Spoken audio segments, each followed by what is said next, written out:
নতুন সরকার গঠন হওয়ার পরে পুলিশ হত্যার বিচার শুরু হয়ে গেছে, অথচ তারা দেখতেছে না যে তাদের নির্বাচন তারা যখন সরকার গঠন করার পর থেকে এখন অবধি শত শত ধর্ষণ হয়েই যাচ্ছে। ধর্ষণের একটা কর্মসূচি শুরু হয়েছে, কে করছে সেটা তো আমার কাছে প্রমাণ নাই, কিন্তু যতটুকু আমরা জানি একদম ক্লিয়ার কাট যেটা প্রমাণ আছে সেটা হচ্ছে যে উনি ধানের শীষে কেন ভোট দেয় না এই জন্য ওনাকে ধর্ষণ করা হয়েছে। 3 বাচ্চার মা উনি।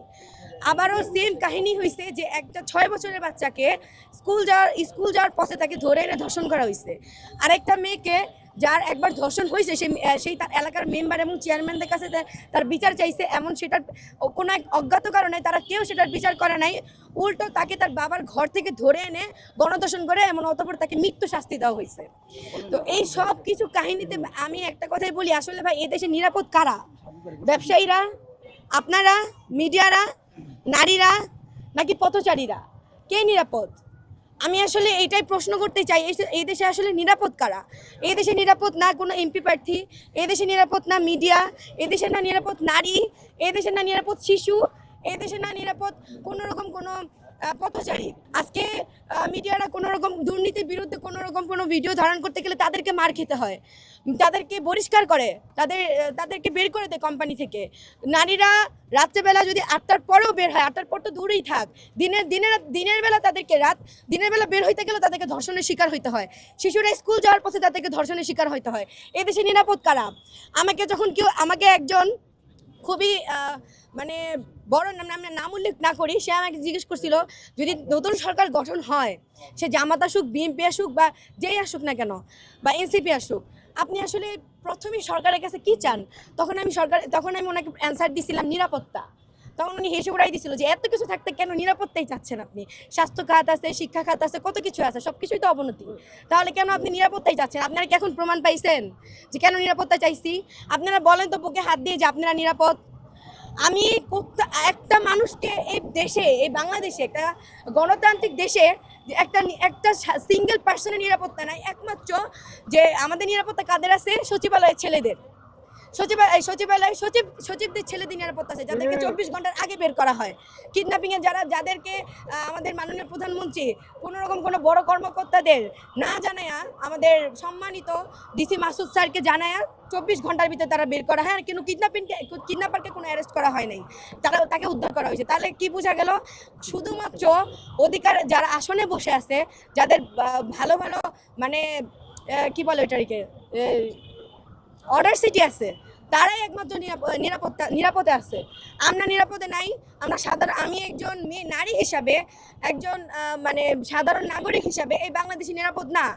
আপনারাও নিরাপদ না, আমার ভাইও নিরাপদ না, আমার বাবাও নিরাপদ না, আমার মা নিরাপদ না। আজকে যে বোনটার সাথে 6 বছরের একটা মেয়ে, তাকে যে এভাবে গণধর্ষণ করা হইলো, তাকে এভাবে মেরে ফেলা হইলো, তার কি কোনো বিচার আমরা দেখতে পাচ্ছি?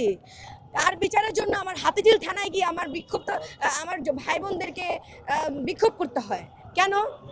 আজকে যদি আমার বোনের ধর্ষণের বিচারের জন্য আমাকে গিয়ে থানার সামনে বিক্ষোভ করতে হয়, তাহলে এই দেশে থাকার থেকে তো না থাকাই ভালো। আমাদের দেশে নতুন সরকার গঠন হওয়ার পরে পুলিশ হত্যার বিচার শুরু হয়ে গেছে, অথচ তারা দেখতেছে না যে তাদের নির্বাচন তারা যখন সরকার গঠন করার পর থেকে এখন অবধি শত শত ধর্ষণ হয়েই যাচ্ছে। ধর্ষণের একটা কর্মসূচি শুরু হয়েছে। প্রথমে আমার 3 বাচ্চার আমাদের একজন মানে কি বলে ধানের শীষে ভোট দেয় না, এই জন্য তাকে 3 বাচ্চার মাকে ধর্ষণের শিকার হইতে হয়। একজন 6 বছরের বাচ্চাকে ধর্ষণের শিকার হইতে হয়। রানিং চলতেই আছে, এমন অনেক ঘটনা যা আমরা জানিও না। মানে আমরা শুধু মানে একজন নারী হিসাবে আমার এটা বলতে লজ্জা লাগতেছে যে আমি একজন গণতান্ত্রিক একটা স্বাধীন দেশে থেকেও যে আমার এই ধর্ষণের বিচার চাওয়ার জন্য আজকে আমার লাখ লাখ মিডিয়ার সামনে এসে তার বিচার চাইতে হয়, যে মাননীয় প্রধানমন্ত্রী দৃষ্টি আকর্ষণ করতে হয়। কেন? তিনি কি একবার সোশ্যাল মিডিয়াতে চোখ বুলাইলেই তো দেখে যে কত কত ধর্ষণ হইতেছে। আবার আমি কিছুদিন ধরে একদম এই সরকার গঠন হওয়ার পর থেকে, আমি বলবো না যে এটা সরকারই করতেছে, এটা হয়তো বা বিপক্ষ দলেরও কেউ করতে পারে, যে এই টঙ্গী স্টেশন রোড, তারপর ময়মনসিংহ বিভিন্ন জেলায় দেখতেছি চাঁদা না দিলে ব্যবসায়ীদের উপরে হামলা হইতেছে। কালকে একটা ভিডিও দেখলাম, এক ব্যবসায়ী চাঁদা না দিতে পারে, তাকে মানে একদম দোকানের ভিতর গিয়ে কোপাইতে হয়ে চলে আসছে। আসলে এগুলোর বিচার কি বাংলাদেশে হবে না? তাহলে যে দেশে নিরাপত্তা নাই সেই দেশে আমি শিক্ষা খাতের উন্নতি দিয়ে কি করব? স্বাস্থ্য খাতের উন্নতি দিয়ে কি করব? যানজটের উন্নতি দিয়ে কি করব? আমি অন্যান্য খাতের উন্নতিতে আমি কি করব, যেখানে আমার নিরাপত্তাই নাই? যেখানে আমি আজকে এখানে বসে আছি, এখান থেকে উঠে যাবো, যে আমি যেখান থেকে বেঁচে যাবো না মরে যাবো না আত্মরা হয়ে যাবো, তারই কোনো নিরাপত্তা নাই।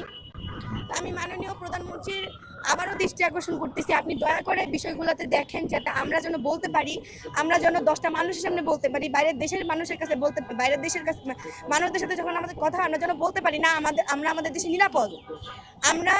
আমি একজন নারী হিসাবে আমি রাত 8টা বাজে প্রাইভেট থেকে বাসায় যেতে পারি না। আমার বাবাকে এসে রিসিভ করতে হয়, আমার ভাইকে এসে রিসিভ করতে হয়, কারণ আমার বাড়ি থেকে আমার প্রাইভেটের দূরত্ব মাত্র 1 কিলোমিটার, 1 কিলোমিটার তো 2 কিলোমিটার হবে, মানে 10-15 মিনিটের রাস্তা। তাও যদি 8টা বেজে যায়, তাও আমার বাবাকে আমার ভাইকে এসে রিসিভ করতে হয়।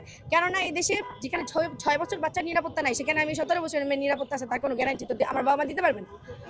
যেখানে একটা মেয়ে ধর্ষণ হয়েছে, তার এলাকার মেম্বার চেয়ারম্যানদের কাছে সেটার বিচার চাওয়া হয়েছে, তারা চুপ ছিল কোনো এক অজ্ঞাত কারণে। তারপর তার বাবার চোখের সামনে থেকে তার ঘরের থেকে তুলে এনে তাকে গণধর্ষণ করে, এমনকি তাকে লাস্টে উপহার হিসাবে মৃত্যু দেওয়া হয়েছে। তা আমি আবারও বলতেছি যে আমাদের দেশে যতদিন না আইন প্রশাসন ব্যবস্থা ঠিক হবে, যতদিন না নিরাপত্তা নিশ্চিত হবে, ততদিন কোনো কিছুর উন্নতি দিয়ে এই দেশকে অগ্রগতি বা অগ্রগতিশীল করা যাবে না।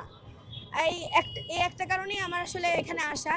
আরেকটা বিষয় হচ্ছে যে আরেকটা জিনিস নেটিজেনদের মধ্যে খুবই মানে ভাইরাল একটা জিনিস টপিক হচ্ছে, সেটা হচ্ছে কি যে আমাদের RS5 একজন কন্টেন্ট ক্রিয়েটর যে হচ্ছে মেবি ওই যে বাইক স্ট্যান্ড করে, তো উনি হচ্ছে যখন আমাদের জুলাই অভ্যুত্থান ছিল, ওনার 2টা পোস্ট আমি খেয়াল করছিলাম, কিন্তু ওই পোস্ট পরবর্তীতে উনি ডিলিট করছে না অনলি মি করে রাখছে, আই ডোন্ট নো। পরে উনি ওনার একটা ভয়েস রেকর্ড ভাইরাল হয় যে উনি বলতেছে যে ফায়ারিং নিয়ে এটা মজার তাচ্ছিল তুচ্ছিল করে একটা কথা বলতেছে, এমন তো একটা ফায়ার করার ভিডিও দেখা গেছে। তো আমি বলবো, যেই দেশে দর্শকের শাস্তি হচ্ছে না, যেই দেশে আমাদের খুনিরা আমাদেরকে বৃদ্ধ আঙ্গুল দেখায় বিদেশ থেকে দেশে চলে আসতেছে, অন্তর্বর্তীকালীন সরকার থাকা অবস্থায় কোনোভাবে RS5কে আমরা আমাদের এই মানে বাংলার মাটিতে দেখি না, সে পালাই গেছে। যখনই তৌহিদ আফ্রিদিকে অ্যারেস্ট করা হইলো, সে চলে গেল, ঠিক আছে ভালো। আবার যখন ডক্টর ইউনূস চলে গেলেন, আমাদের অন্তর্বর্তীকালীন সরকার চলে গেল, যখন আমাদের নতুন সরকার গঠন হলো, সেই আমাদেরকে মানে ও এখানে ক্যাপশন দিতে পারতেছিল না, জুলাই যোদ্ধাদেরকে বৃদ্ধ আঙ্গুল দেখায় আমি দেশে প্রবেশ করলাম। আসলে এই RS5দের দেখা আমাদের শেষ, এই RS5দের এই তৌহিদ আফ্রিদির দেখা আমাদের শেষ। যেখানেই দেখবে তাকে শুধু গণধোলাই দেওয়া হবে। যে দেশে দর্শকের শাস্তি নেই, সেই দেশে খুনিদের শাস্তি আমরা নিজের হাতে। যখন দেখবো যে আইন আমাদেরকে কোনো রকম কোনো সুস্থ তদন্ত বা সুস্থ বিচার উপহার দিচ্ছে না, তখন আমরা নিজের হাতে আইন তুলে নিতে বাধ্য হব। যেখানে আমাদের এক ভাই মাহাদিকে বারবার পুলিশ হত্যাকারী বলে ট্যাগ দেওয়া হচ্ছে, তখন আপনাদের মাথায় এটা ঢুকতেছে না। আমি ধরে নিলাম মাহাদি ওখানেই ছিল, ধরে নিচ্ছি মাহাদি ওখানেই ছিল। তো এখন যদি পুলিশ ওকে, আমি যখন দেখবো যে পুলিশ অস্ত্র শস্ত্র নিয়ে আমাকে মারতে আসতেছে, আমার 10টা ভাই বোনকে মেরে ফেলতেছে, তখন যদি ওই 100টা পুলিশের থেকে একটা পুলিশকে আমি পাই, তাকে কি আমি ছেড়ে দিব?